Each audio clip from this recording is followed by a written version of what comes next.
பன்னீர் தேங்காய் லட்டு செஞ்சிடலாம். 1/2 லிட்டர் பாலை காய்ச்சி எடுத்துக்கோங்க.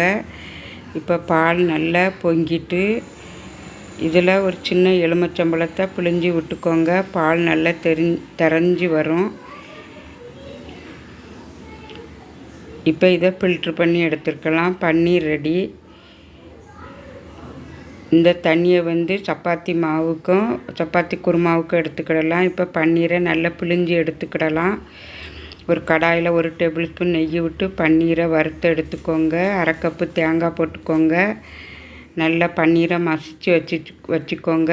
4 டேபிள் ஸ்பூன் சுகர் போட்டுக்கோங்க. பாதாம் பிஸ்தா முந்திரி தலா 10 எடுத்துக்கோங்க. 2 ஏலக்காய் போட்டு திரிச்சி போட்டுக்கோங்க. 2 டேபிள் ஸ்பூன் வறுத்த வெள்ளை எள்ளு போட்டுவிடுங்க. கிஸ்மிஸ் பழம் போட்டுக்கோங்க. நல்லா மிக்ஸ் பண்ணிக்கோங்க. இப்போ ஆற விட்டு இது உருண்டையாக உருட்டிடலாம். இப்போ பன்னீர் தேங்காய் லட்டு ரெடி. வீடியோ பார்த்ததுக்கு நன்றி. வாழ்க வளமுடன்.